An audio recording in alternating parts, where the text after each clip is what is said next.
Well, hello, ladies and gentlemen, wherever you are in the world. Thank you for checking into this particular session as part of the online Festival of Business. This forum is all about energy information, energy innovation, and we're looking really at the wider international dimension, but drawing on some case studies here in the UK as part of our discussion. We'll be with you for about an hour, and I'm absolutely delighted to introduce our guest for today. We've got Nick Hilton, who's the Director of Major Infrastructure at Wood, and he's going to be focusing a bit on the Southwest Hydrogen Ecosystem Partnership in his debate questions. We've got Keith Newton, who was the former Secretary General of the Chartered Institute of Logistics and Transport and also works for Scala Consulting.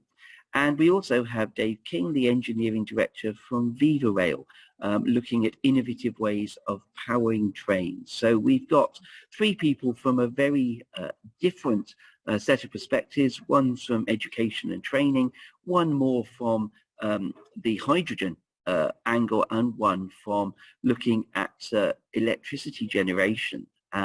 So thank you very much indeed. Just before we ask each of the panelists to say a little bit about themselves and what they do, just to set the scene really, I think we can all agree that the rate of innovation and speed of technology was always going fast, but it's going even faster now because of the impact of the pandemic.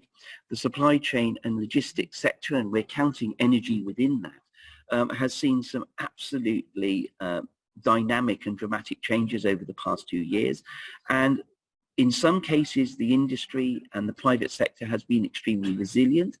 In other cases, there are challenges. We've seen issues around customs, around borders, around, if you like, the regulation around the logistics sector, giving us some real challenges.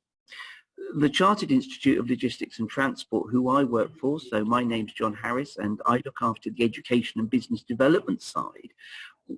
There's been a huge amount of effort looking at things like decarbonisation, net zero, and generating country-specific solutions.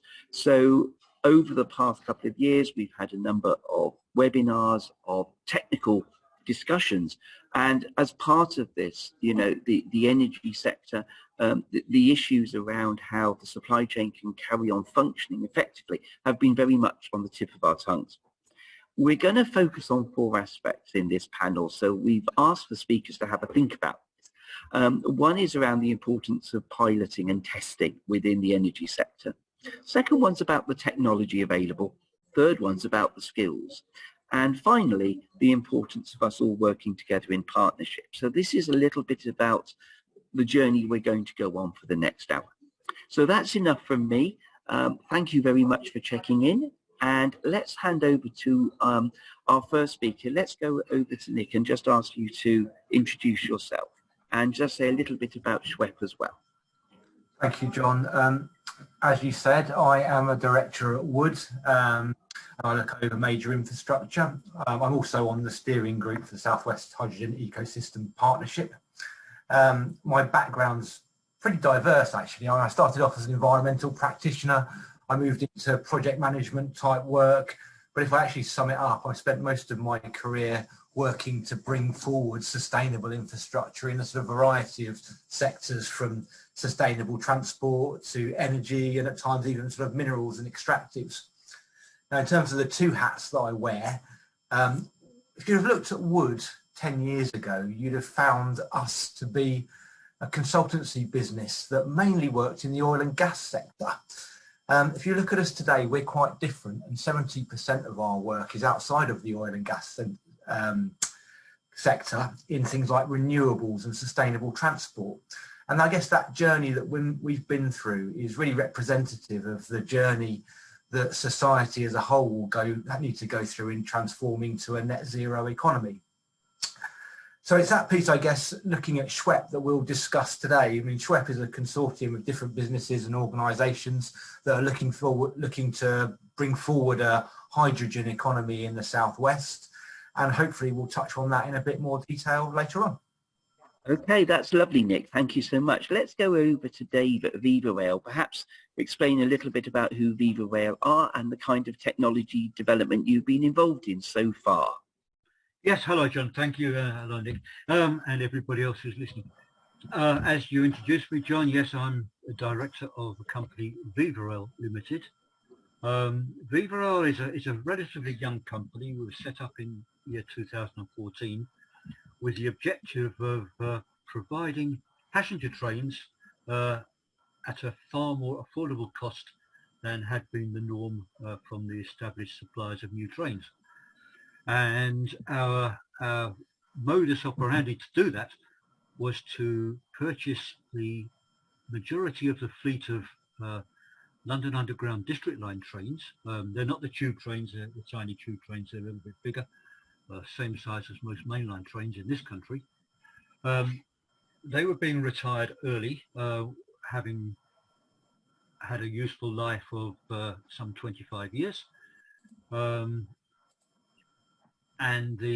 having had very recently been fitted with new bogies, and all aluminium construction. So we thought they were an ideal way to buy them up quite economically, and to look at ways we could re-equip them to run on the main transport network rail system in the United Kingdom, carrying passengers and doing it.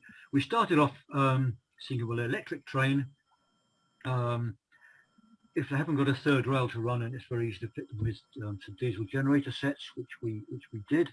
We built a prototype and we got it approved for use on British Railways, which meant getting all the electromagnetic compatibility trials done and accepted, and a lot of other safety tests and everything like that.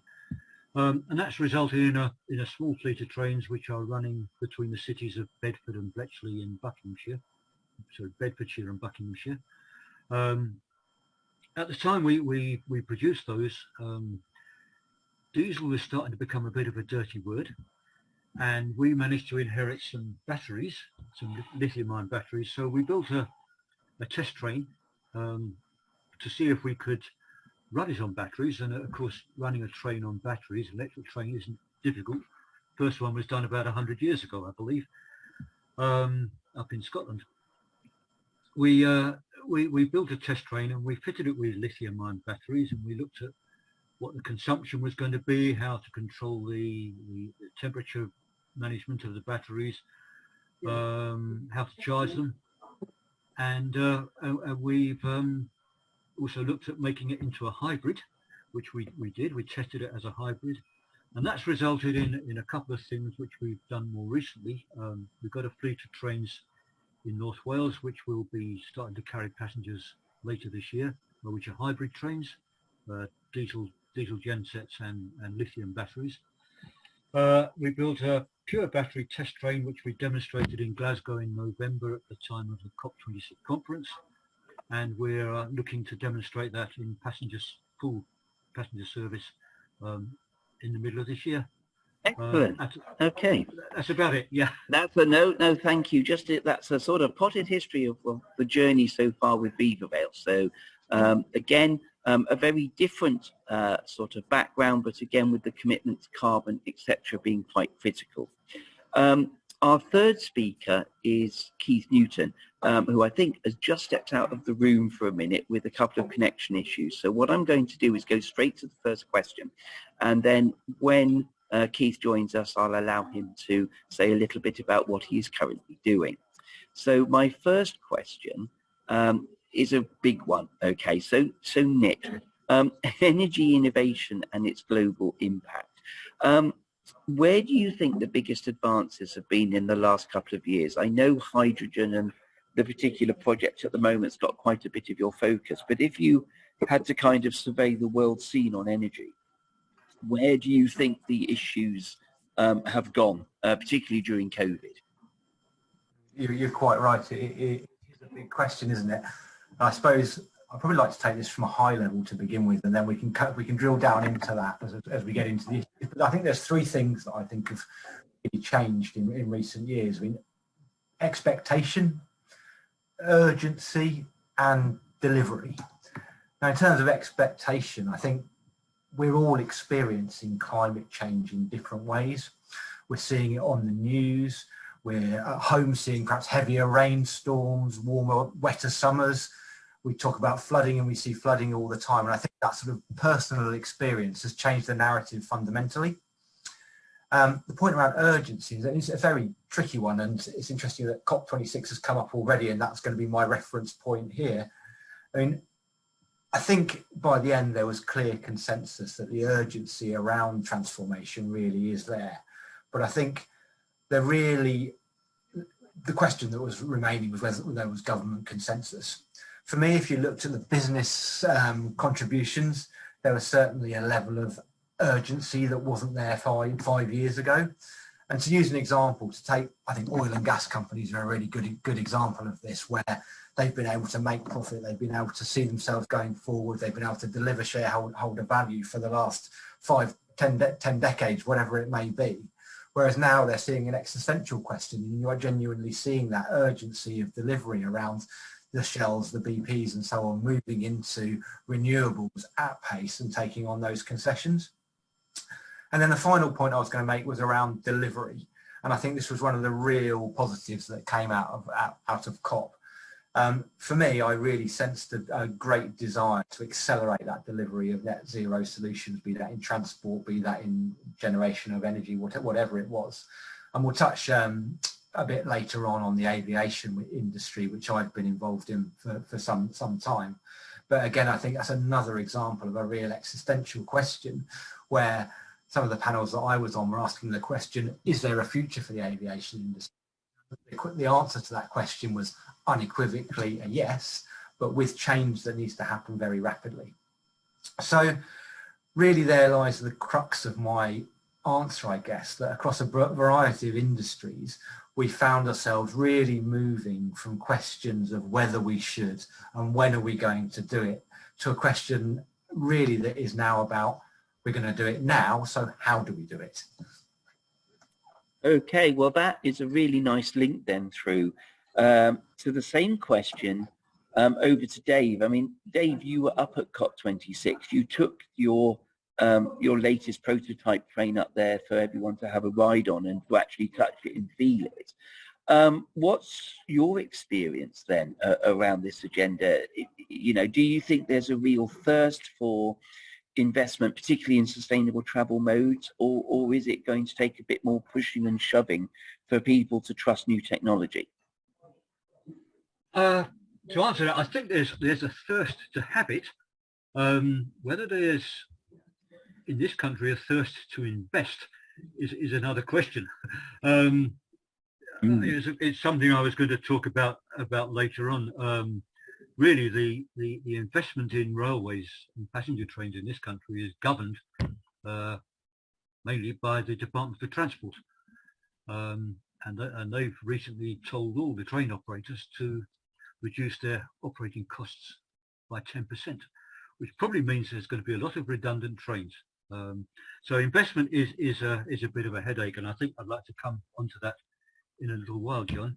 I think the question was about innovation and its impact, and I think by far the biggest innovation that has helped us on our way, having decided that we are definitely going to go to battery trains, or possibly hybrids, but certainly batteries, because the energy costs are far less than a diesel train, the maintenance costs are far less. The biggest innovation has been the availability of lithium batteries which can accept a fast charge, and without going into too much detail, for remote operations, a battery train obviously has to charge up somewhere, and it needs to be at a standstill to recharge its batteries. Trains don't earn any money when they're standing still and not carrying passengers, so we find that our biggest thing is the ability to recharge a train quickly, and we're looking at kind of 10 minutes while it's turning around at an end station, and we've now got batteries that can do that. Excellent. Okay, thank you for that. Keith's now with us. I'm going to ask Keith just to introduce, don't worry Keith about going on video. Keith, just say a little bit about your your current role and what you're up to. And we're just tackling this first question really, which is about the big changes in the energy sector over the last couple of years. Thanks, John. Hopefully you can hear me okay now. I do apologise for that lack of connectivity. I will just stick to sound, but just as a quick pen picture for everybody, my background over 40 years in the industry is really in supply chain, working for big corporates, particularly in the food manufacturing and food supply chain, both globally and in the UK and Ireland. And over the last 9.5 years, I've been the Secretary General of the Chartered Institute of Logistics and Transport. So very much on this topic, and I've stepped down from that role in November. So on this topic, I bring both the supply chain perspective and then the last year or a couple of years within the Institute, we've had a real focus on sustainability globally. So hopefully that gives everybody listening a bit of an idea of my background. Thank you, John.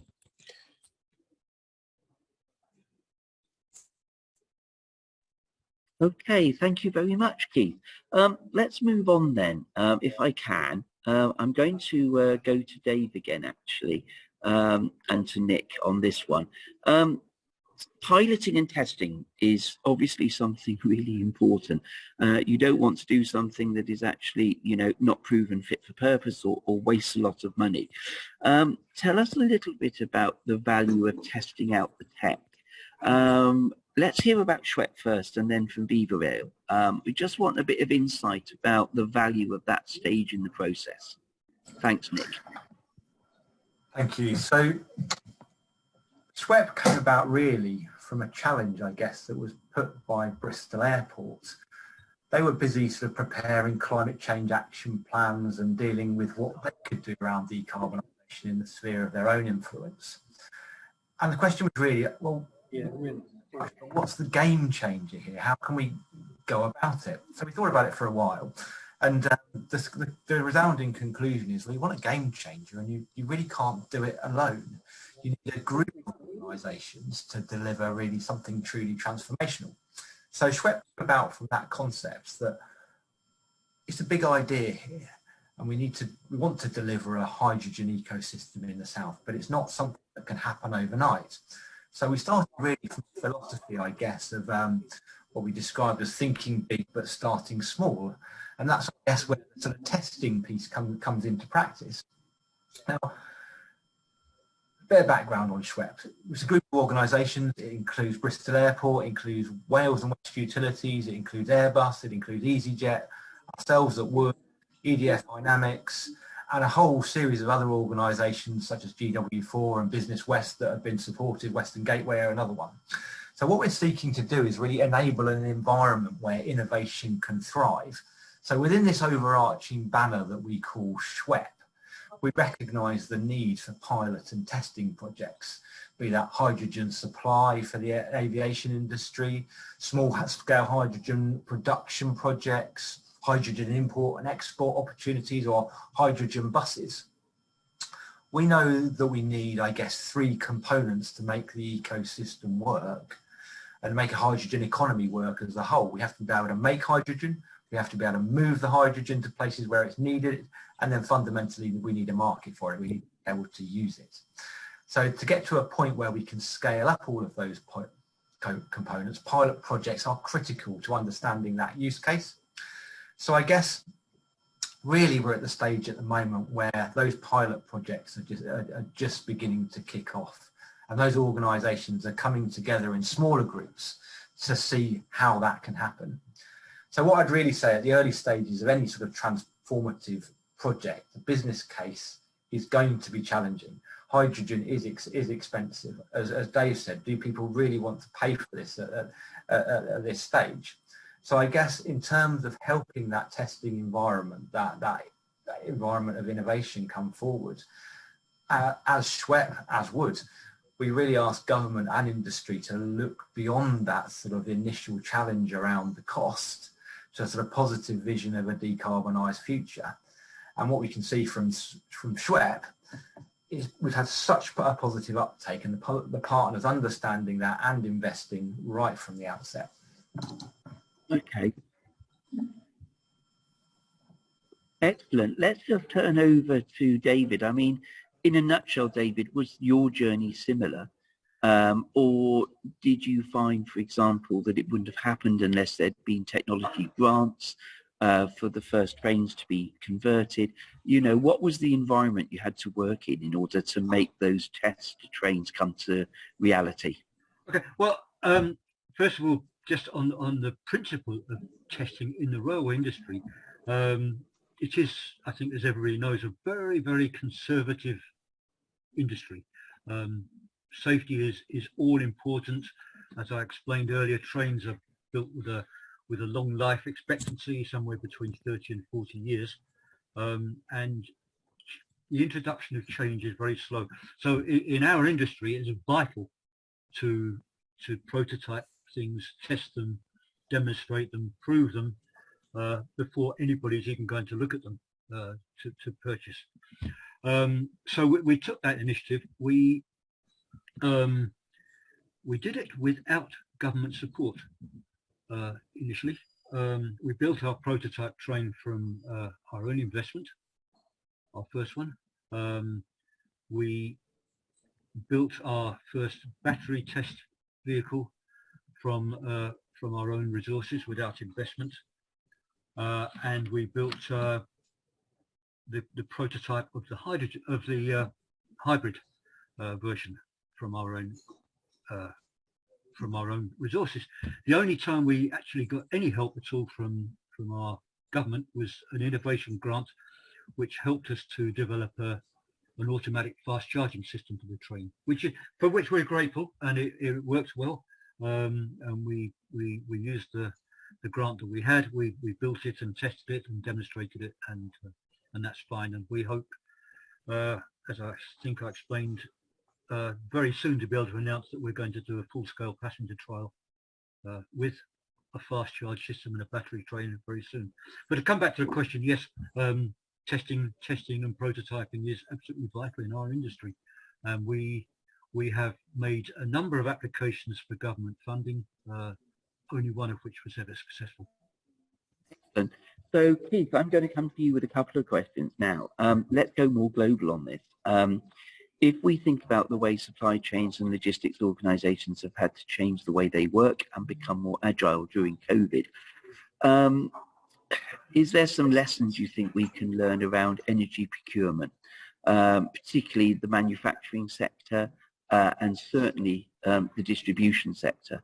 What's your views on that? Yeah, thanks, John. And I've been involved a little bit recently, particularly in some of the developments on rail, where there is growing interest globally for new solutions and environmental solutions. But from a supply chain viewpoint, to answer your question, I think we're still early days, really, in terms of recognition of the issues and the opportunities. We did a short survey in Scala, actually, that I'm the business I've been working with from a supply chain consultancy viewpoint, and 32% of businesses, as questioned only last quarter last year, have no environmental measures in place at all.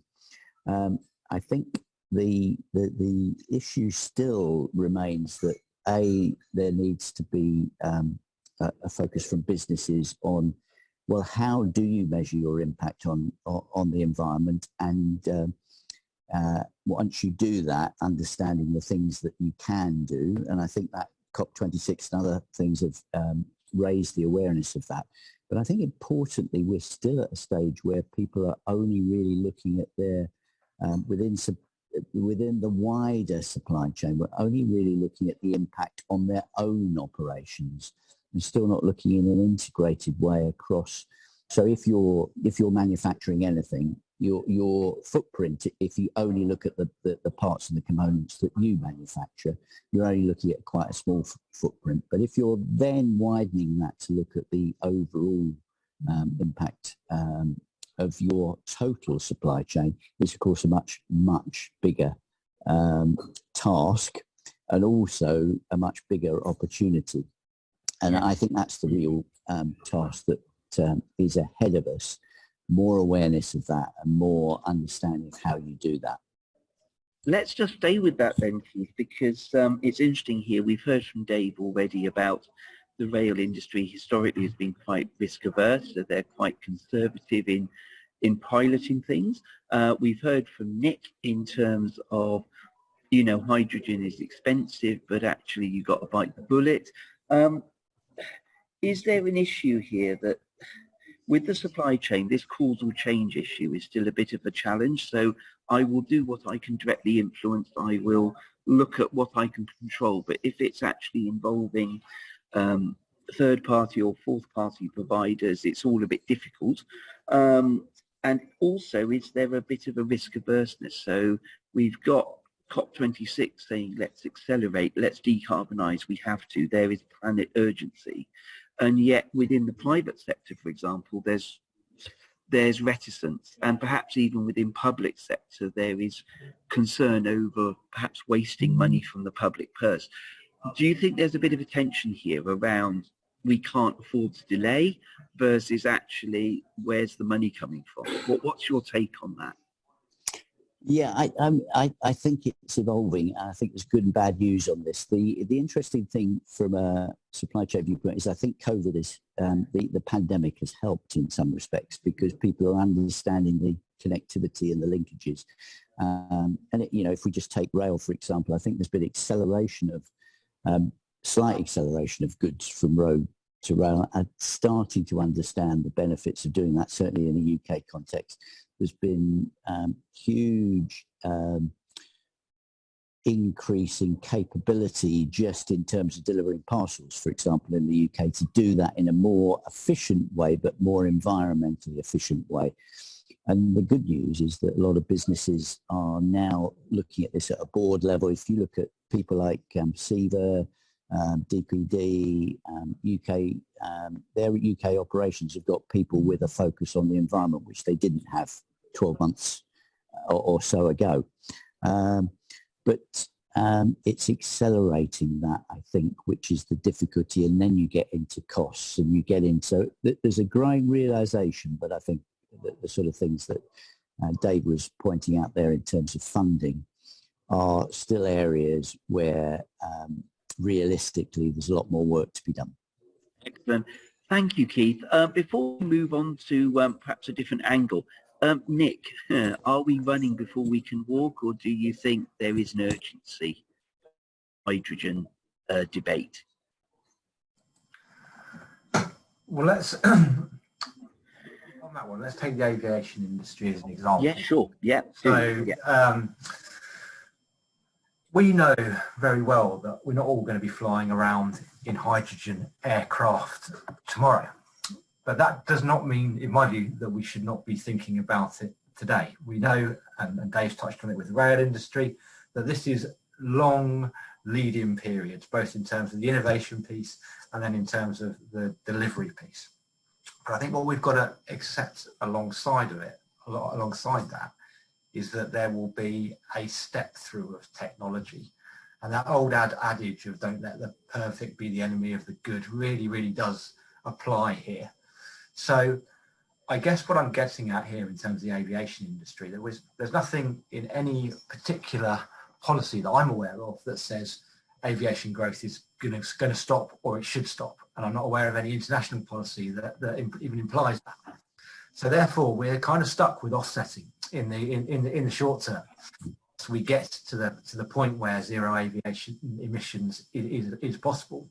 We are going to start to implement things like biofuels in jet fuel in the medium term at a greater and greater level, and we've got to put in the infrastructure and we've got to put in the supply chain, quite frankly, to deliver those biofuels.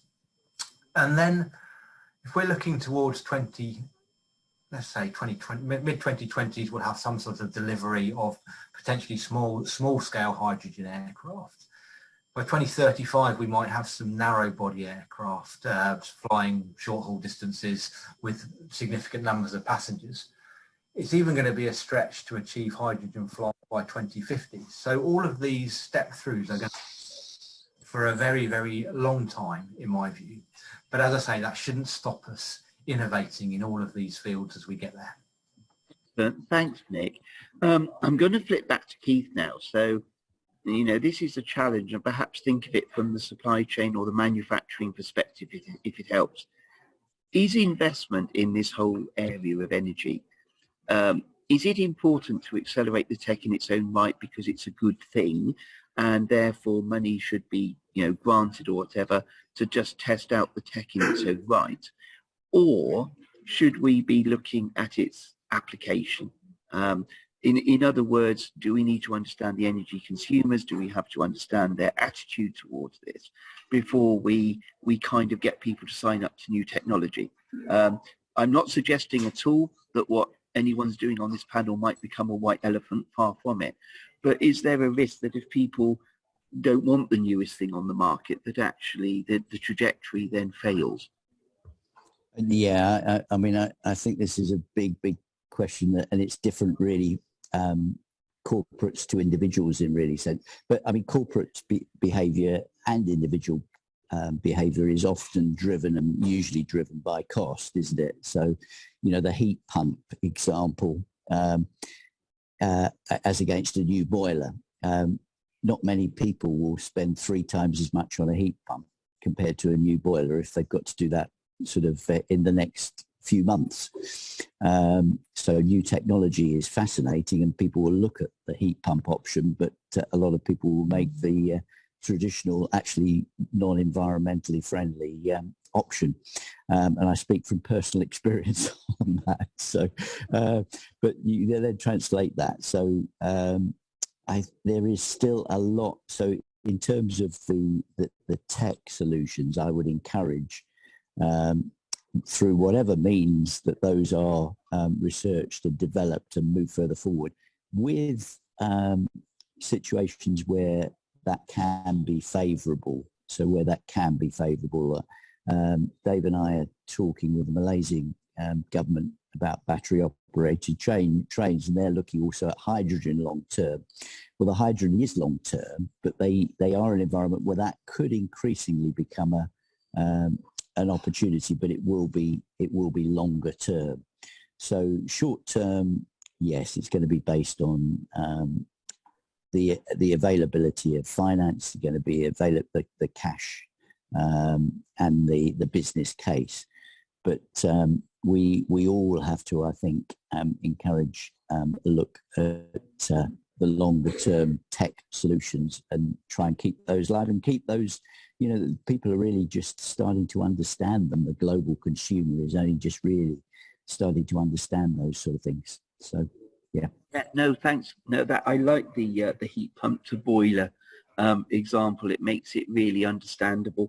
And yes, we might all say we agree with net zero and we agree that we will change our lifestyles. And yet we then might say, oh, but we're a 2-car family. Or when it comes down to what is the most immediate solution at a household level, we go for the cheapest. So I think there's a place for sort of cohabitation of your quick solutions, your easy wins, your 5-year parameters. So, you know, like the battery trains. And also this longer burn, if you like, that we're seeing in Nick's description of the hydrogen agenda. Let's just pick up on that. So going back over to VivaRail, what about consumer attitude? So I know that probably your colleague Alice has done a lot of work looking at how people have reacted to those trains and what the customer feels like. You know, is the fact that it's being run in a greener way an attract, you know, is it bringing people to use the train? And is the market kind of welcoming that because of the positive consumer feedback? Clearly marketing and how you sell it's a big part. So what's the VivaRail take on that then, Dave, in terms of you know, this is a new train. It's not just providing a reliable service, but it's something new. How important has been selling that to the public been to you? Okay, it's a strange thing because the consumers on the train are, in our view, the passengers. but the passengers aren't the people who buy the trains. So it's a strange relationship there. Really, it's a hard question to answer. We have to market to all levels. We have to delight the passengers with a train, and our customers who are buying trains do appreciate that, certainly. We are at the moment, to be frank, talking to people such as transport executives, for the big industrial conurbations, the West Midlands, Greater Manchester, those transport executives, which we think have a greater incentive to delight their passengers, to clean up their stations, and to show really that they are doing the environmentally right thing without being accused of greenwashing. And I think greenwashing is a bit of a risk to a lot of things. So all our marketing objectives at the moment are being made to, rather than to the traditional consumer, who is eventually the Department for Transport, and we are obviously talking a lot to them, but we're also trying to engage with the big conurbations who we think are going to have a bigger and bigger say, especially as the mayors get more involved. So that's the way we're dealing with it. If I could just mention, we've focused on batteries because for passenger trains, right now, with respect to Nick, hydrogen is difficult.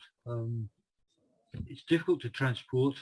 We need a lot of it to get a day's use out of a passenger train, and compared to battery as an energy storage medium, it's less efficient. I think there's no doubt about that.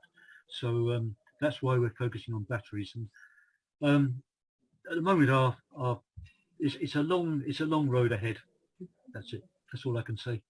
No, I mean, thank you for your honesty on that. That's you know, it tells it as it is there, Dave. I think it's interesting about your marketing. By the way, I've got a heat pump. Ah, you got it. Interestingly, this issue of going to the metropolitan mayors is an important one, isn't it? Because they will have their own carbon commitments. They will have declared, you know, the kind of serious commitment to reducing greenhouse gas within conurbations. They want to make those places attractive to live, etc., etc., etc. One of the challenges that I'd really sort of put out to you is without actually having those ambassadors in those urban areas really saying we want it to be real, we don't want it to be greenwash. They're almost acting as a bit of gatekeepers, aren't they? Because if it comes down to cost, of course, you know, the new thing won't happen.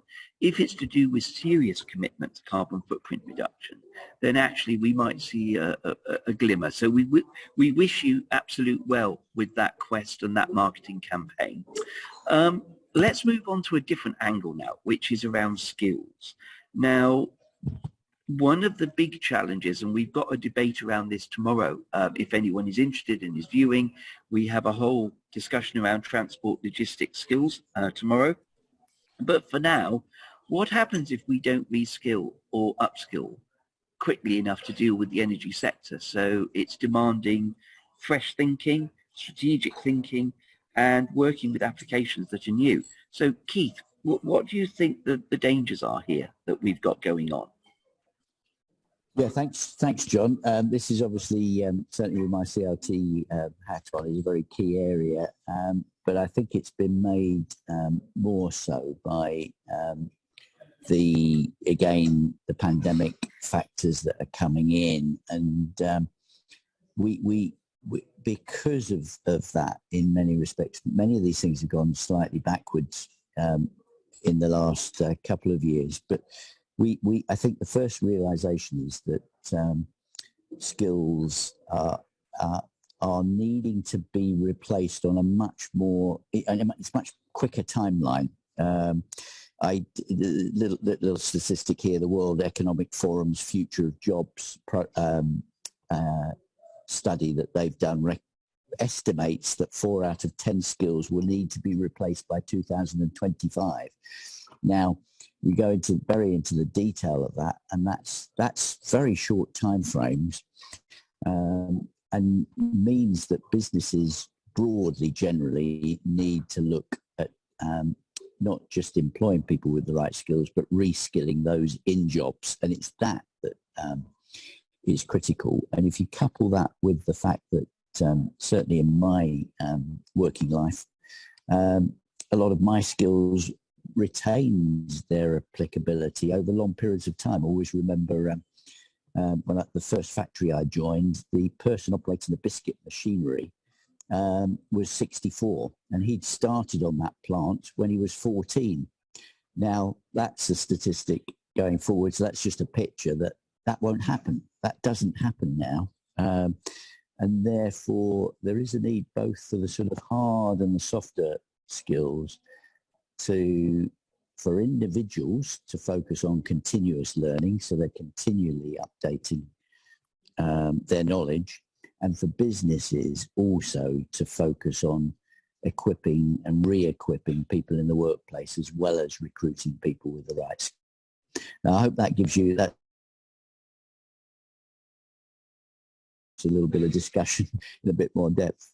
But, back to you, John. Okay, excellent.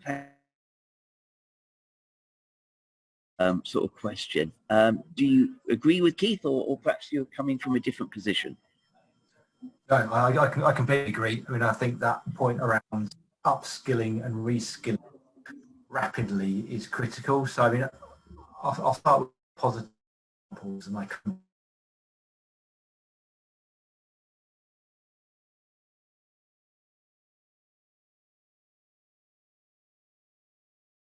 oil and gas. Now, what we had to recognise very quickly is the answer to our body oil and gas. For example, those people designing oil and gas lines, holding floating offshore wind. Oh, I don't know whether anybody else was hearing that, but Sorry, yeah, no. Could you just repeat that sentence again? Sorry, just for the recording. Yeah, I was just going to say that the design of the hull of an oil rig isn't dissimilar to the design process that you go through for floating offshore wind. So many of our engineers have used those oil and gas skills to apply to all of the renewables projects that we now undertake.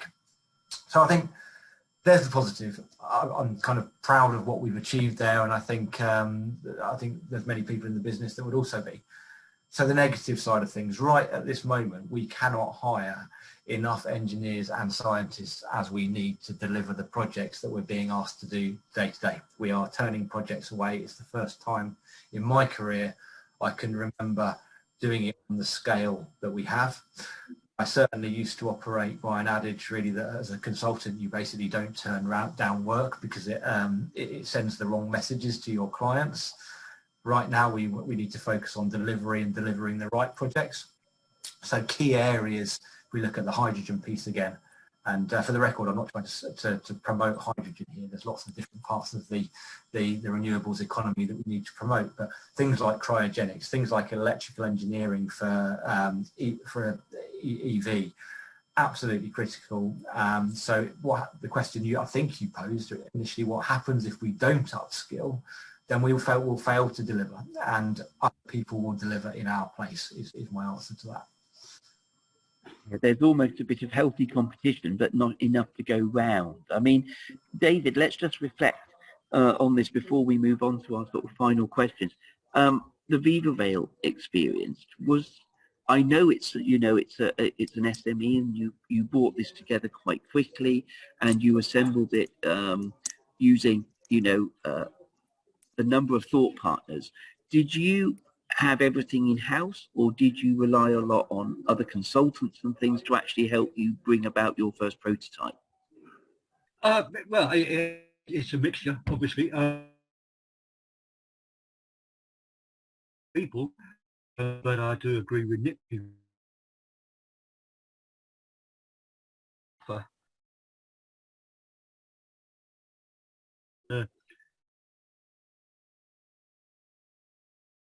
Investment in training. Now we find we've got people either nearing or even beyond retirement age, like myself, and there's a gap.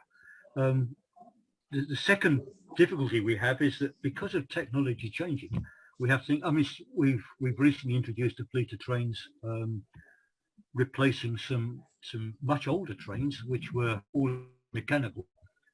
The skilled people who maintain them are used to looking at electrical contacts and coils and all that sort of thing.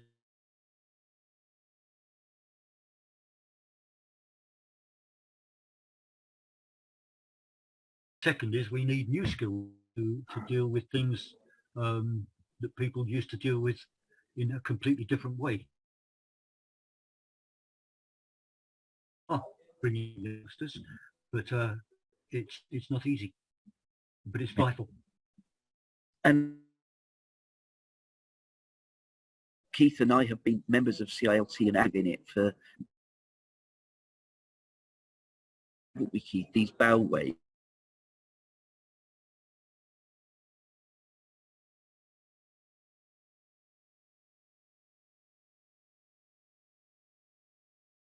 Sort of vocational degrees, and then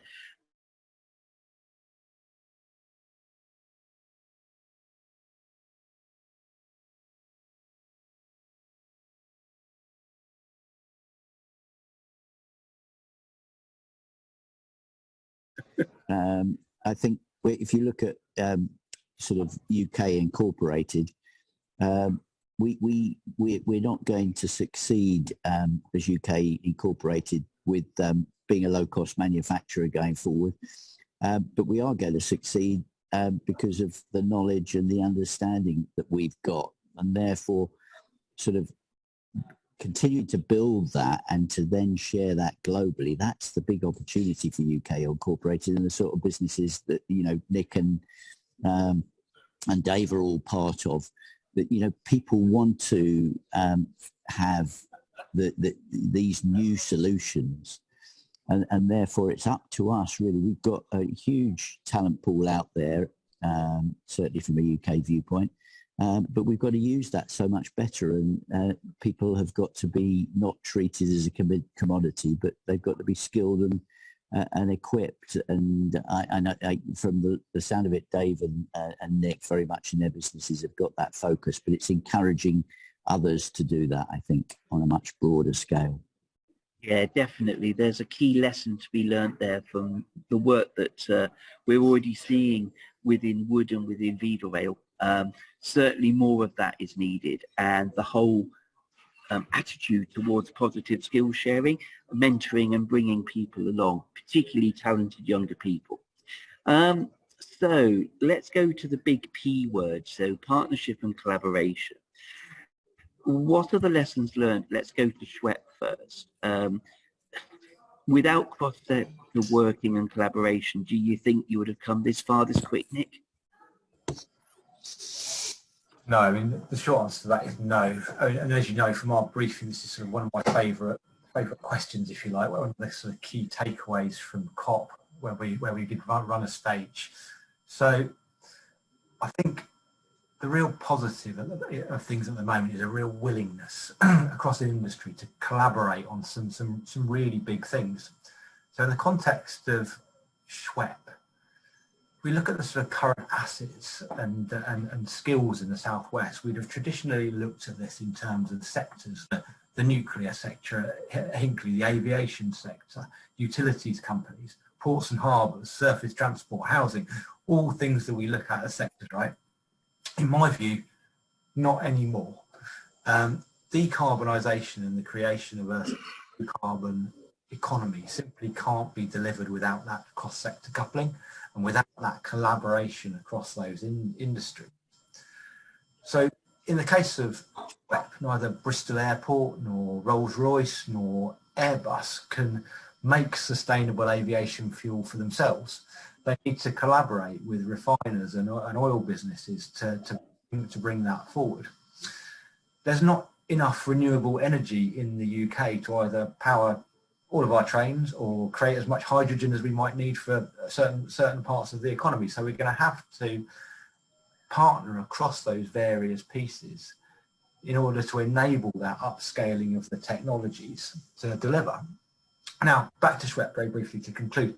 I think we've come a really long way in a relatively short period of time. It's about sort of 6 to 9 months, I guess, from sort of concept to actually starting to deliver some things on the ground.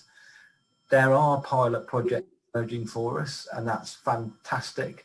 The backing is there from those consortium members that are involved, but we've obviously now got to step through that with the government of sort of really recognising that the big infrastructure and the big challenges that support that economy are going to need to be delivered at scale over a relatively short period of time to actually make it happen. Would you agree, Dave, is it a similar story for you, or was the Viva Rail experience different here? It's similar in that we have a lot of cross-industry collaboration. I mean, take for a specific example, I think I explained earlier that our batteries need to be able to charge very quickly. However, the big push forward for storage batteries has come from the automotive industry, which has slightly different requirements to us. Automotive looks for lightweight and very compact batteries.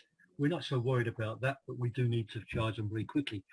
And we came across batteries that were developed for diesel electric submarines. They have to come to the surface to charge, and they don't like to be up there very long because there's lots of things looking down. So they've developed batteries that can accept very high charge rates. And we have a very close relationship with the company in Germany that we get these batteries from. They work with us and we work with them, and they're helping us to develop our products. So that's one specific example of collaboration, which is vital for us. We're not experts in everything on a train. Our expertise is really to integrate all different systems and put them together. So we have to look for other people's expertise for all sorts of things on the train. Yeah, so definitely this glue factor that you're bringing there at Viva Rail is critical. I mean, Keith, have a sort of final word on this one. CILT is a professional body. You know, it can't survive without collaboration. It's built on partnership and advancing knowledge globally. That's how it operates. But perhaps from a supply chain perspective, particularly a private sector perspective, what's your experience on, those private companies that do bother to collaborate and are open versus those that are closed, and what are the risks there? Yeah, and I think this. So supply chain has similar. There are similar benefits from working with others, but it does require you to be brave. And whilst so very much business case solutions tend to be looked at only internally. I mean, there's great examples in the logistics world in terms of the benefit of working across industry with even competitors against just working your own individual company solutions, because you bring in scale and you bring in expertise and you bring a wider solution to play. But it does require some bravery, and traditionally as management, the managers in the industry are encouraged to really provide their own corporate solutions rather than cross-corporate solutions, and often not look globally either. That's the other dimension in collaboration, is to look globally, because it's a very different position that the world is looking at from an environmental viewpoint if you only look from a UK viewpoint rather than look from a European or a global viewpoint. That's the other dimension, I think, that's also important to bring into this in terms of collaboration. because, as we've seen again, pandemic learning, solutions in the environment will need to be fundamentally even more important to be global. You can't, there's no point in fixing the carbon issue in the UK, as we know. You've got to fix it globally. Yeah. But it requires a mindset change, and I think collaboration is the key word here to broaden it up a bit. Yeah, what I'm hearing there is that organizational culture and behaviors is pretty critical to making this stuff fly or not fly. You've almost got an internal lid, which is the way your organization operates, and there's almost an internal management lid. Then you've got your UK domestic market lid. Then you might have had a European lid. Obviously, Brexit has changed that a bit, but certainly where you're looking to common practices in Europe, there's an automatic lid factor there. And then eventually you get to some worldwide collaboration. But at each of those points, the innovation could be snuffed out, it could be discouraged, etc., because of the commercial risk, rather than seeing the bigger picture. So thanks for that insight, Keith. Right, we have 3 minutes left, which means you each get 1 minute. And this is the final question. We're now going to kind of go international in our thinking. What I'm going to ask you for is kind of just one final takeaway that you would want to give here. We've heard lots of messages already about the importance of project management, the importance of partnership, etc. But if you had to give just one word of wisdom about an organization that wishes to innovate, test, or pilot something, doesn't have to be in the energy sector, but what one word of advice would you give? And I'm going to kick off with Nick. Thanks, John. Some really great questions today, and I think a really sort of broad range of subjects. I'm so pleased that we've all got agreement about the collaboration point, because I guess that's where I'm going to come from with my one word of wisdom, I guess. So what I'll leave you with is just to say really that we're all interconnected one way or another. So really don't even think about trying to go it alone. Work with partners every step of the way. Hey, wise words from Nick. Dave, how about you? Yeah, just to reflect on what Nick said, yeah, I think this has been really interesting and useful, and I've certainly enjoyed listening to you, Nick. Thank you very much. We as a company are deeply committed to producing green trains and clean emission-free trains.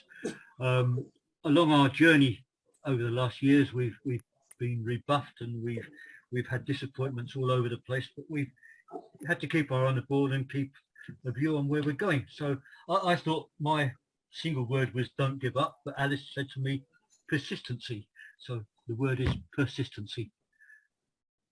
Excellent. Okay, when you don't get your first sponsor, or you might have to take a financial risk yourself, be brave, you know, as Keith said.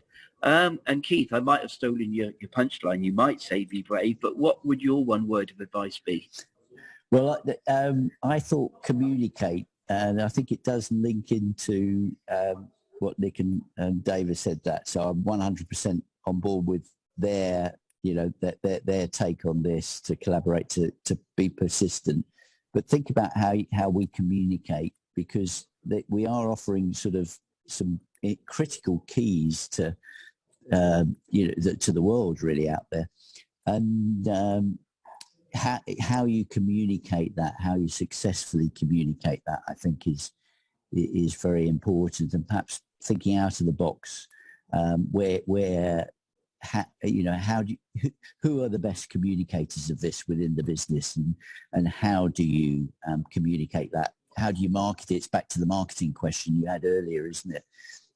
That's such a key aspect of both convincing potential customers, but sort of broadening the take-up of these solutions, I think. Yeah, absolutely. I think there's something there to be said about generation of belief and trust, and that communication is vital for that to occur. So just to recap, if you've been viewing this online today or watching the recording, 3 key messages really. If you've got a good concept, don't give up. Keep being resilient and keep being persistent. Make sure you collaborate with partners and look innovatively at where you might find them. And all the way through the process, just communicate, communicate, communicate. So thank you so much to our guest panel that have joined us today. We hope that if you viewed this, you found this helpful and inspirational, not just about the energy debate, but the wider context of how this fits in with the supply chain, something that we all can't live without. So thank you to David King, thank you to Nick Hilton, and thank you to Keith Newton.